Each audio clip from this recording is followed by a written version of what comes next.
All right, badass clinicians out there. Welcome to another episode. Today we have a good friend, Dr. Ryan Chow. He is the owner of Reload PT in NYC. So I met Ryan a few years ago, taking some courses over there at Reload, and they always hosting some really cool stuff, guys. If you're really into like performance-based model, like to work with active people, you guys gotta check them out. Anyways, I met Ryan in person. We knew each other from like online, just like everybody meet these days now. Since I'm not dating because I'm married, this is how I meet people online. This is my only form of meeting people. Anyways, we got to talking, and we run very similar model, but what Ryan does in New York City is super unique, and his path is not a simple path like anyone would think, and he's very successful with what he does. So I really would love to have him on here, and luckily we found some time that works for him. So hey, Ryan, welcome to the show, man. Addy, thank you. I appreciate the warm and kind introduction, and I'm honored to be here and share, and hopefully we can get some gears turning and influence and inspire some people. I love it, man. So why don't we start out with a little bit of your background story? Sure. I started, I actually always knew I wanted to go to physical therapy school since, I guess, high school. I think I was working as a PTA, and I was like, oh, this is pretty cool. But then when I went to undergrad, I did exercise science, and, I wasn't probably at the age where I was ready to like really study. So, I was having fun, messing around. So I couldn't get into grad school. I had really bad undergraduate GPA. I went to University of Michigan, studied exercise science. So if you have a bad GPA in exercise science, you can't really get a job, and you can't really get into grad school. So I worked as a personal trainer because you don't even need a degree for that. And that actually ended up being the biggest blessing in disguise and really a game changer in my career. So I can share it freely. But yeah, we took all my classes while training people in personal training, and then I eventually got into school at Mercy College. Like you, I did a weekend program. Right? Where'd you go to school again? Mm-hmm. I went to Dominican College. That's right. So yeah, similar model, right? So Friday, Saturday, Sunday, you go to class, and then Monday through Friday, I worked at the gym. So that was like a killer combo that allowed me to learn how to work with people, understand like the fitness world, which is really, it's very similar and very different. And we'll talk about it, about how training business and training is very similar to physical therapy, but also how physical therapy can benefit from the setting and the mindset of being a trainer. But anyway, after I graduated school, I came out to work as a PT, and I worked at two different PT practices. They're very different practices, but neither of them was what I wanted to do. Neither of them allowed me to treat patients the way I felt like they should be treated. So not to say they're doing anything wrong, just it wasn't, the model that I wanted to run. So I just started my own practice. I started Reload. Back then it was there was no name. It was just me. And yeah, it was a great journey because, I realized in school I was making more money than physical therapists were, and that's what happened. I was also getting better results with rehab, even though I wasn't, a rehab professional. People would still come to me with aches and pains because they knew I was in PT school. I was making more money. I was seeing less clients. I was doing less notes, and I was getting better results. So I was like, why am I forcing myself to work in a way that just doesn't work for me? So that's why I started my own thing. Mm-hmm. So let's backtrack a little bit, man, because we have similar background where I was working as a trainer as well when I was in PT school. And that's why I love that weekend model, right? Because you're able, like for someone like us, we have to pay for our school, like right off the bat. I mean, we all do, but we just decided to just work during that time and then go to school at the same time. And to me, it's a huge influence, dude, because I was able to take what I learned from school and apply it almost immediately, which gave me I feel like I've been doing clinical rotation, like double clinical rotation compared to all my peers. And how did that influence you as far as like you finished PT school and now you're in the real world setting? working outpatient and you're like, man, this is not what I envisioned. This is not how I'm getting good result. And like, how long do you bite your tongue for before you're like, all right, this is not for me? First job was 4 months. Second job was 4 months. So not long. It was like eating my soul because it just wasn't making sense for me. I totally agree with what you're saying with when you're in school and you're applying things as a trainer, but with the mindset of what you're learning in PT school, you learn things in a way that you realize, you realize it's possible to work a certain way, which is in a one-on-one setting where people were in the free market are deciding to work with you. When I say the free market, this is something I know a lot of PTs have a lot of difficulty grasping is they go, oh, I can't do that because of insurance. But in the free market, PT is not the only way to get help with pain or rehab. You can go to chiropractors, you can go to acupuncturists, you can go to massage therapists, you can go to personal trainers, you can go to a doctor, you can go to all these different places. But that person decides based on where they want to spend their time and their money, covered or not, what they want to go to wherever they think is best. And for what I guess because of how the history of PT, for whatever reason, we just expect people to want to come to us because we have our professional license or we're tied in with the hospitals and things like that. But I came from personal training, and nobody's handing you anything. You got to go get it yourself. So that was a big part of one to your question about how long did I bite my tongue is I was getting more people looking for me as a personal trainer and on my own on the side than relying on some of these PT brands. So why did I need to do that? Why would I need to work for someone if I was getting traction?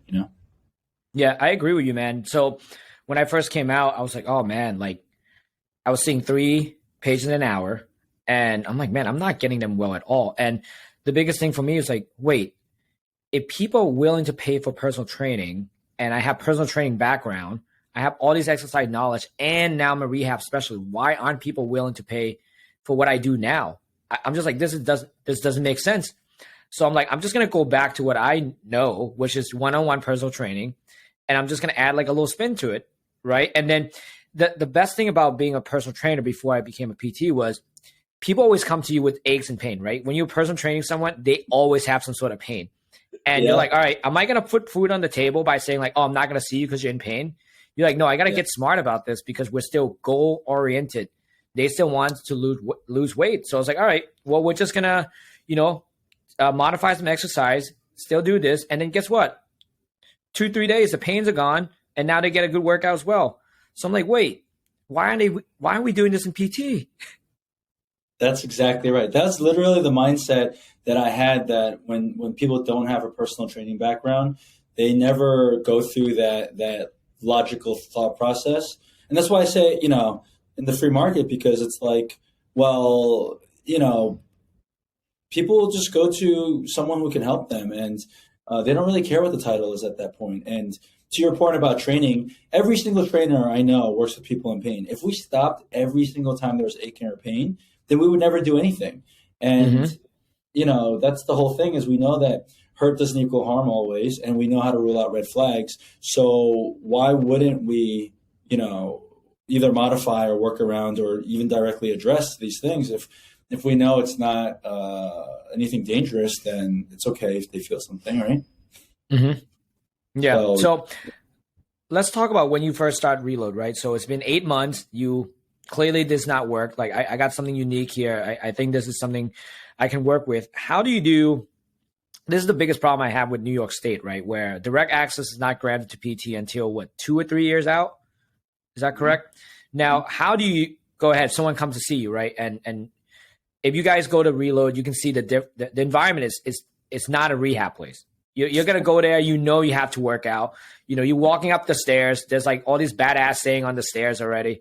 What does it say? Like live your best life or something like that on the stairs? It used to say own your shit. That's what it used to say. There you go. So for me, it's really setting the tone. So how do you bypass the whole direct access thing? Or do you just completely repackage what you guys do? No, you don't need to bypass it. You just ask them to get the script if you need it, because Here's the thing. It's the same thing with the cost, the insurance thing, and the getting a referral. If the person is in a place where they really need your help, then they're going to do what it takes, whether it's spend the money, spend the time, or get the script. Because we're not trying to chase every single person in the world who has pain or who needs PT. We're trying to help those who need more specifically what we're providing. Meaning, if someone has like a really easy, not easy, but like very simple and straightforward situation, there's not a lot of complications, there's not a lot of misinformation, nocebos, and miseducation around a situation, and they have a very clear plan that they can execute. They don't need to come see me. They don't need to come see any of our team. We'll actually even ask people, like, have you been somewhere else? If not, you should try that first, because sometimes it's like, the first visit is 2 hours and $375, right? So it's like, are you going to, if you have a little ache in your knee, are you going to want to spend that much time, let alone that much money? So we just ask people to get the script, Yeah. I love the self-qualification, by the way, because it's not, some people, it's not the $370, it's the 2 hours, right? So like, do I have 2 hours in my life to like, all right, go see these guys? Are the pain bad enough? And obviously these people are committed to making changes, right? And for me, some of the things that really burned me out when I was in standard practice was working with people like workers' comp, who just not trying to get better, but actually just trying to stay in pain so they don't have to go back to work. And that would kill me, dude. And that would kill my soul. And I'm just like, I can't do this, and it's tough. Like, I remember I have one guy that's coming in for his neck pain, and he showed up half an hour late, which threw away all my schedule, right? Because we're on 3 an hour. I was like, dude, why are you late? He's like, oh, I rode my bike here. I was like, you rode your bike from your home? I was like, how long did that take? He's like, half an hour. I was like, so you don't need me. You're just trying to not. And from that point, I was like, you know what? I can't do this. This is not the setting I'm trying to be. So let's talk about you guys specializing on working with, active people, because everyone that goes in there, like, I've seen your clients, dude. They're all jacked. They all, clearly value their health. And what I'm trying to do is demystify some of the stuff where, like, most people tell me, like, when I first started myokinetics, it's like, no one's going to pay for it. That will never work. You can't work with active people. They're too fit. Nothing's going to get injured. And clearly we both made it work. So let's talk about that whole narrative. How do you talk yourself into not believing the bullshit and then just follow your own path? I did my research. Well, first misconception is I don't only work with active people. I work with everybody. I work with kids. I work with very old people. I work with mostly middle-aged people, mostly like office people. Middle-aged office people is the most people I see. I've worked with professional athletes who have a lot on the line. And then I work with, weekend warriors, everything. So how I'm confident and comfortable that they are going to spend that time and their money is just like anything else. If you prepare, if you do your research, you can make informed decisions. I know that, that chronic disease, chronic pain, and disability is on the rise. That stuff isn't getting better. It's not even slowing down. It's just getting worse, and it's getting worse faster, especially as people get older.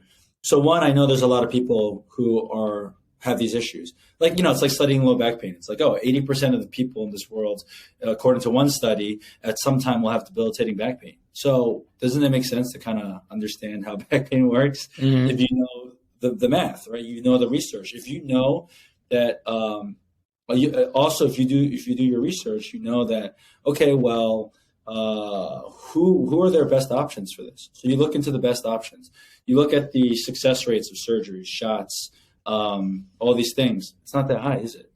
You look at the research. It says all the medical journals and the PT journals and the rehab journals say, first line of defense is going to PT. But what has actually happened? They don't go to people with low back pain.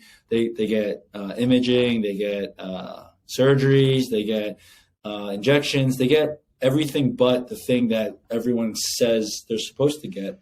So I said, well, if that's happening, then I know that there's a lot of people who value this. I know there's a lot of people who would pay for this because everyone says you're supposed to send them to PT, but no one's getting sent to PT. And even the ones that make it to PT, they don't value it. Why? Because I know I worked in a practice. My number one decision-making process is what's best for the patient.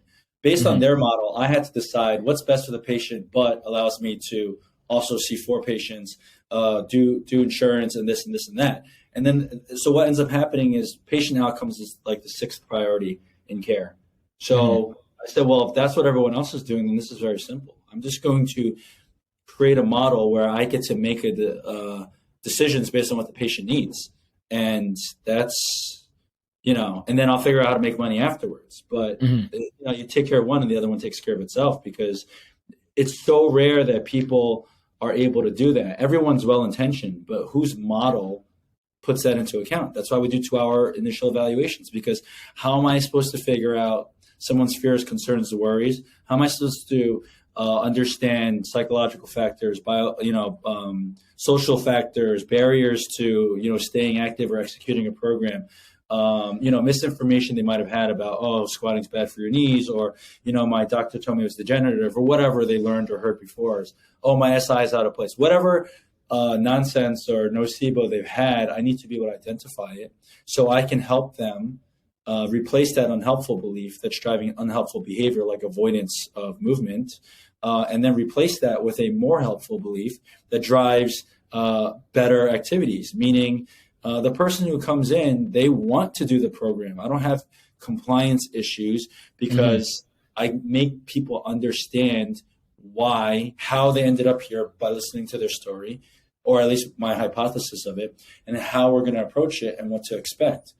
And that takes 2 hours. You can't rush that process, because then it's their word against my word against, someone else's word they've heard before. Why would they trust that? I have to show them, explain to them, understand them, build trust with them, build rapport. So, that's how I decided to do it that way, and why I'm confident that, we just hired our 10th practitioner. Wow. Because there's a lot of people who need this. And that's what all the research says. I talked to some big investors, and they're like, oh yeah, we did our research, and basically we found out that like musculoskeletal pain costs anywhere between like $500 billion and $1 trillion a year, like depending on how you annually, depending how you calculate it. It's one of the largest costs of healthcare today. And so people obviously need help there. And we're obviously failing because it's not getting better. Our results aren't getting better. The way we're practicing, I just read a study that showed that PTs haven't changed the way they practice since the 90s. And the results we're getting are worse. And yet what are we doing about it? Yeah. No, I mean, Right? dude, the one thing you just said was, patient, I guess, outcome was like 6 on the priority list, right? And the fact that all you did was you changed that, you make it the first priority, which it should have been, right? We're in healthcare for a reason, right? I mean, one of our core values to make this place more patient-centric, right? That's what we focus on, the patient experience from the way they walk in and all of that stuff. But the fact that you just put that first, and then from there, you're like, yeah, then once you get good outcome, the money will kind of take care of itself, and what I love about that is that you can do, like, you do all the right things, and then the finance will take care of itself, right? And I've talked to people in the past before where if you're financially driven, you're in the wrong field. And the biggest battle for me now, dude, is PE-owned clinics. So those private equity-owned clinic, those are like the bane of my existence, right? That's why we're having this kind of conversation, because you and I know that's the fight, right? The fight is not about insurance and all of this stuff. The fight is about, those PE-owned clinics, because they just funneling people, because all it is all about return on investment, right? Where you and I were just trying to be outliers and then just trying to do the right thing, being patient-centric. If you have someone that's just reading spreadsheet, making decision for your patient and how you care, what you bill, the healthcare is not going to change. And what you have over there, man, is so unique, your model. Let's go into your model a little bit, because I remember when we first talked, I mean, you blew my mind. I was like, oh, damn, I didn't even think that's, it's the model is there in the fitness model, but then you apply it to PT. I'm like, I was like, what? So let's explain to the listener the typical model in Reload PT. Yeah, and I don't remember the last time. We're always evolving, so I don't even know if what I told you then is what we're even doing anymore. But so essentially we have, again, knowing the background, is I have a training background. So for me as a trainer, if I get one client and they come in once a week, if they, that's 4 times in a month, or if they come in twice a week, that's 8 times in a month. That's pretty much rent right there. Mm-hmm. Right. So I value each client very, very, very highly. And because when you work with these people and they really trust you, they never want to leave. Right. They just want to stay with you. Right. So, which is great. So I just understood. I said, listen, if I get, 2 or 3 new patients every single week, I'm just going to be completely overrun with clients. Mm-hmm. Because if they come and then they don't want to leave, then they're going to be on my schedule. So we do a 2-hour evaluation. We show them the importance. We figure out what they need. We train them. The way we look at rehab is just training in the presence of injury. Mm. So probably 95 to 99% of the time, I don't really touch patients.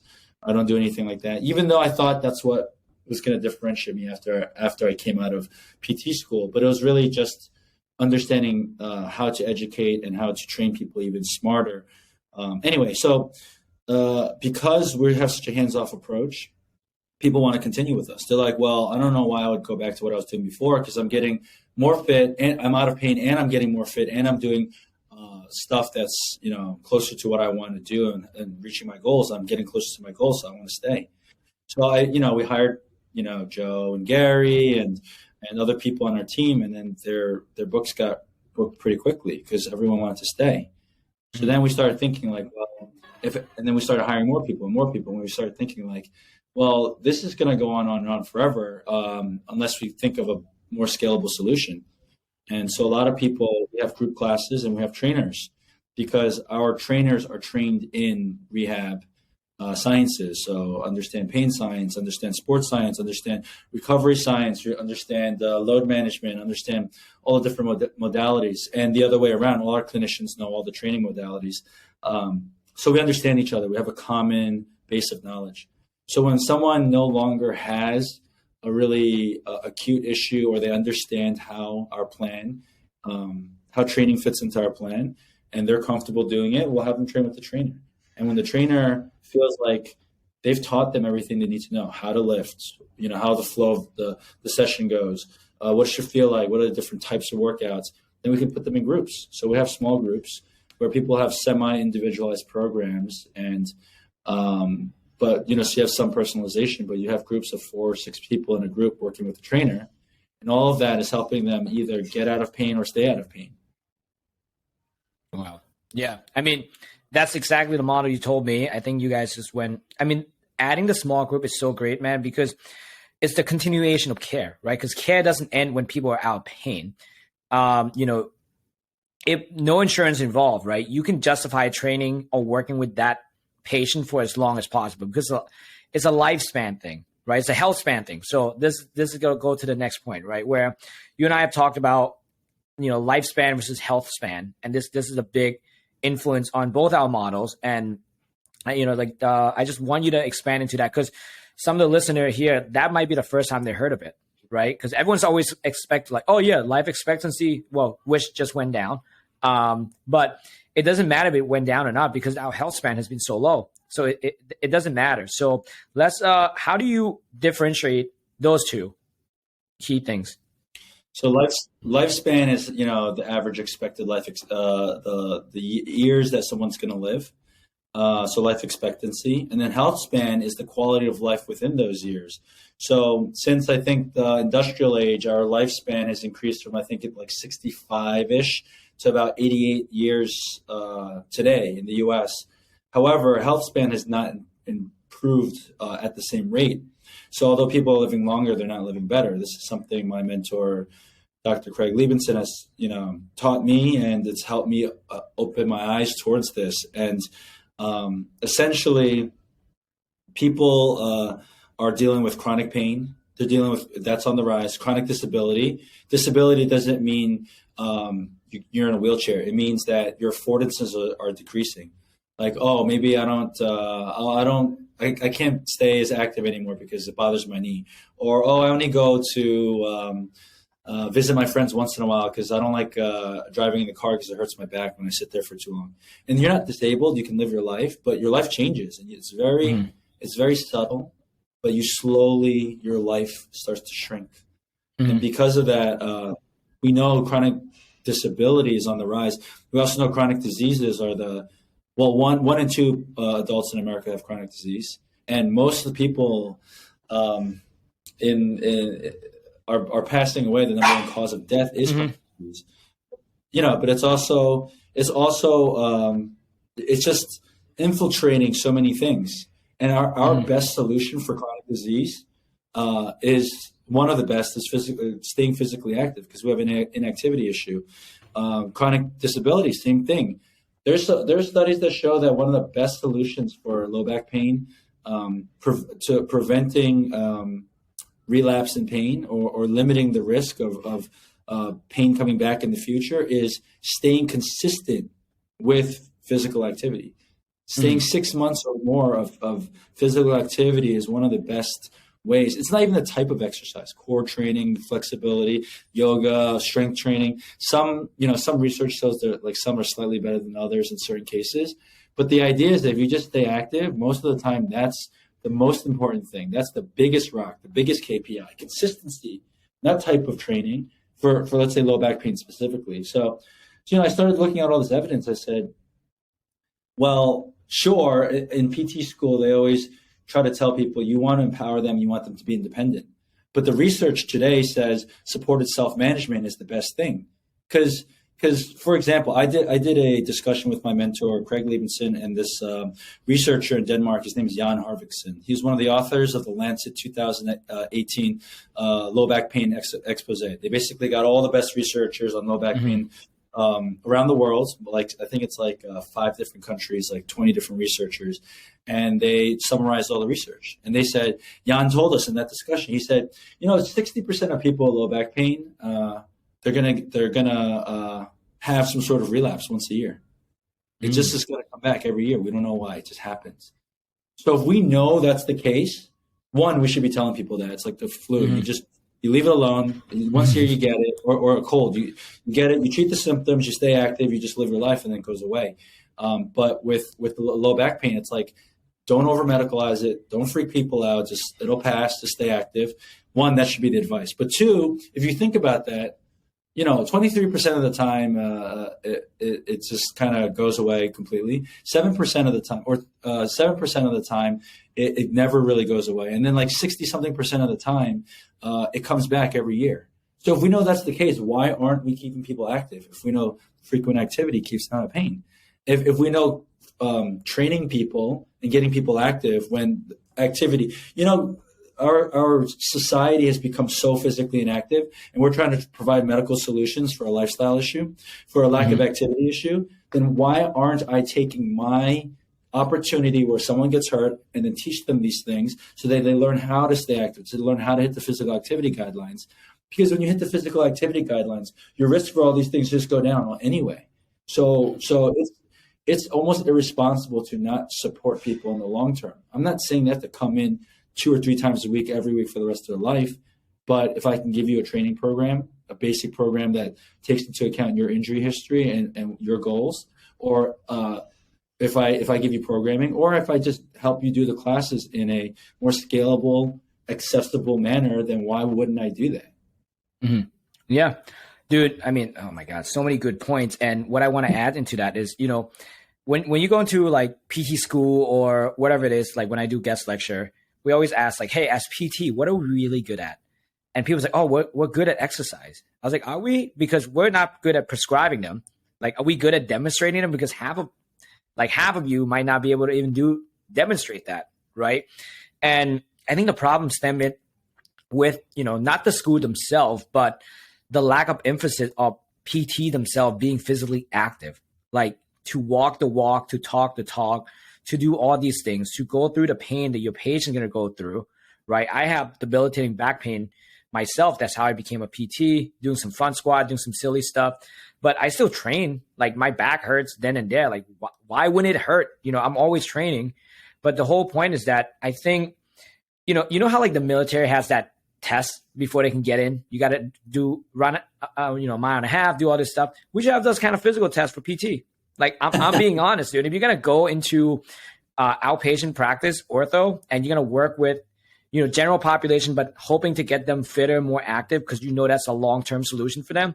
You got to be able to do that yourself. The question I asked someone, it was so funny. It was like, what do you rather see, an obese cardiologist or a respiratory therapist who a chain smoker, right? Because those things happen.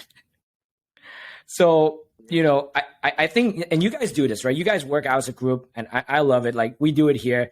I mean, at some point, we're going to have that sprint contest, right? On the True Form.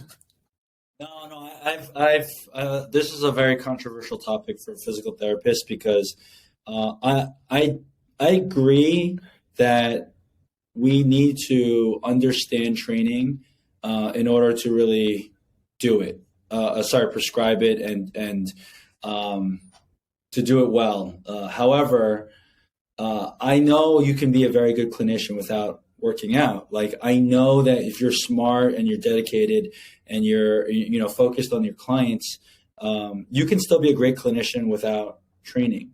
However, that doesn't mean that if you don't train, you're not going to be as good as if you did train. Because if I knew everything about this, but I also understood what it felt like, I also understood the journey, then that's just another positive thing.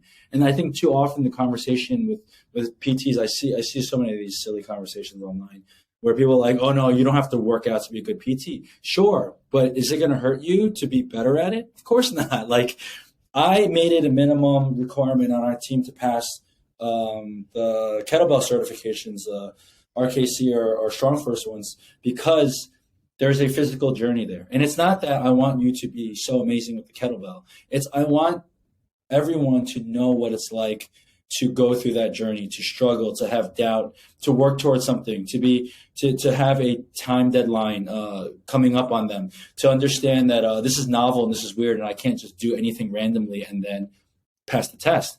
You need to start to become a problem solver. You need to start to feel what it feels like. You need to see what like motor learning feels like. You need to see what being sore or practicing feels like. You need to feel what it feels like when you have to prioritize life or training, and then you have to figure out how to make it work. Because at the end of the day, you got to pass the test. And the reason why I believe in that so much is we can't be empathetic or compassionate for our clients and understand their struggles if we don't understand that journey. So we're like, here, you have to do these exercises in order to improve these biomotor qualities so you can be able to handle these things so you can reach your goals of this in this amount of time. That's when your goal is. I don't know what that's like, so I'm just going to give you exercises and just expect that it's going to get better, not knowing that even though in a textbook somewhere it says like, oh, if you do 5 reps, then it's a strength training stimulus. But that's just like in the perfect situation. Most of the time, that's not how it works. There's so much nuance and so many dynamic competing factors that goes on for us to just act like we can just tell people like, oh yeah, just do this, just do that, just do this. That's not how it works. You gotta walk the walk in order to understand how to have that patience with the people. Like if someone told me to train for this thing and I didn't believe their advice was going to help me, then I'm not going to do it. And that's the same thing. That's the same thing that our clients feel, and that's the same thing that when you go through that journey, that you end up feeling like everyone gives you advice, and then you start trying to look up training programs, and you start getting nervous. And anyway, I think walking the walk is really important. I think understanding training is very important. I also understand that not every PT is an outpatient PT, and I also understand that you don't have to be super fit. Like, I'm not super fit right now, but I understand the journey. I've played with all the training programs long enough to understand them. No, and for me, working out is like mastering yourself, right? I'm not saying you got to be a world record holder, right? But for me, it's like, all right, if I'm training myself, I'm putting myself through these possible program that I'm going to give it to my patients, right? Especially like if I'm going to ask them to run 21 miles per hour, like as part of their ACL rehab, right? I want to know, like, all right, I need to know what good gait mechanics look like. I need to know what it feels like so that I can time their rest and all of that stuff. It makes you more relatable, right? Because people can talk. And for us, like working with athletes require a lot of trash talking sometimes, right? And that's what I do. Like, so, if I'm hitting like 19.5 and then they over here hitting like 20, I'm like, dude, I'm catching up to you, Right now, we're onto something. Now it's fun. We're trying to gamify as much things as possible. And believe it or not, us as PTs or trainers or coaches, when people come to you, they seek for your advice. They have to look up to you at some point. You have to have some sort of influence in the words that you're saying, right? They got to understand that, like, listen, man, if I go to meet a financial advisor and he's pulling up in like a 97 Honda Civic, no shot this guy is getting my money to invest, unless he Warren Buffett, then that's a different thing. But you have to look the part at certain thing because it's part of building trust. Yeah. Right. And the fact that you guys are, over there, everyone's RKC cert, which is absolutely hard to do. If you do a 7-minute snatch test, if you guys are going to do anything for 7 minutes straight and tell me how it feels, but do it on both arms. Oh, 5, sorry. It's tough. The fact that you set that standard, I think is huge. And the culture that you guys have there, I think is huge. And I think that's why every time I meet any of your staff, they're so happy. Right. And how do you come up with that culture? Because I think it's very important. For us working out together as a team, having lunch together is huge. Where big corporate setting, they don't have that, and that's why people feel so isolated, special PT. And I'm just guessing, but that's probably one of the reason why people leave the field, because it's so isolated. There's no, there's no tribal mentality. Yeah, I think the burnout is due to a lot of different things, and we can go into that. But if your question is about the culture, how we do that is, well, I think the first thing starts with, I don't just hire anybody. I don't even look at most resumes that people send me because I can't trust someone I don't really know like that. I'm not trying to grow for the sake of growing. So I only want to bring people who are dedicated to the mission. People around me know that I'm not doing this for money and I'm not doing it just to do it. There needs to be the ability to make an impact. So if I don't trust that you understand the mission and what we're doing, then you're not going to be able to work on the team, even if you have an amazing resume and blah, blah, blah, blah, blah, because the mission and the journey is going to be very uncomfortable. My number one most important quality when I look for people, which the people make the culture, is, do they care? The second thing is, are they humble enough to learn and grow? And to me, if you have those two ingredients, we'll figure it out. But even if you're really smart and you don't have those ingredients, or you're really accomplished, you don't have those ingredients, it's not going to work, because we're constantly evolving. We're constantly up against insurance companies or big box gyms or blah, blah, blah, all these other hurdles, declining reimbursements, high amounts of debt coming out of school, all this stuff. And if I'm going to find someone who's going to not make excuses, but if they're going to let those things deter them, like, it's not, our team is not just you're going to clock in and clock out kind of situation here. Everyone knows we're building towards something bigger. So it starts with that. But I think the culture also comes from, I know of my negative experiences coming up. Your original questions to me is, I used to get paid $23 a training session, $23. So I used to do like 50 sessions a week just to get, just to eat, basically, and make rent. So I've worked crazy hours and got treated like crap. If I went below like 20 sessions in a week, then I would lose my health insurance. If, so I'll get treated like crap. And I didn't want trainers who to me, if I just told you the research about how valuable physical activity is in society, if they are able to provide high value service to people, then why should they get paid so little? The reason why a lot of fitness instructors don't do so well is because we're always in a desperate situation. So if we're not comfortable and happy, how are we supposed to be comfortable and happy for our people? And then I thought about that concept, and it's the same thing for PT. PTs maybe make a greater dollar amount on average, but we all come out saddled with debt. So we're all in that same desperate situation. And so we feel like we don't have the ability to invest in ourselves and grow. But I always think it's the other way around, is that you have to invest in yourself further to break out of that cycle. But that's why that experience for me, having such negative experiences working for other people, I said, you know what? I can't be on this mission to try to provide a better outcome with clients and demand more effort and working smarter and working harder as a clinician, but give them the same or less. That doesn't make sense to me. if I want them to do more on our team, I have to give them more. So I went out of my way to make sure that everyone is salaried higher than what I was salaried at, and with the upside of bonus, so they have security and they have upside, so that they want to help their people, and they already do want to help their people because they care, but they're also incentivized for it. And then when they're incentivized to do it, they benefit, clients benefit, and the company benefits. So that is ingrained in our DNA, knowing how poorly PTs and trainers are treated at most jobs, at PT mills and at big box gyms. So I just said, well, we want to do something different. We want to go the extra mile. So we have to go extra mile for our people. And then that sets the tone. And then obviously, we all know each other. We work out together. We take courses. We hang out outside of work and all that stuff, because it's all built on trust and relationship and just caring, Yeah. Oh, no, that's a great answer, man. It's great perspective. I know we have time for one more question. So you mentioned Craig a lot. He's your mentor. You're obviously teaching with him and travel a lot. So how do you come up into teaching, and how are you able to balance it all, man? I think that's the biggest thing, because I know PTs out there are looking to teach and do more mentoring, and you're able to do both. So let's talk about that. Yeah, I think so. Craig is a chiropractor for 30 years. He's written multiple textbooks, and he's been teaching internationally rehab for about 30 years. So he was the person who turned me on to the information and the research that informs how we practice today. Very active approach that's education and behavior change based. And because he so positively influenced me with that education, and it was nothing like any other course I'd ever taken. I have like 1 million letters next to my name that I don't put next to them because I think they're all nonsense. He really basically showed me what's not sexy, but what's valuable to people. And because of that, I was very passionate to share it.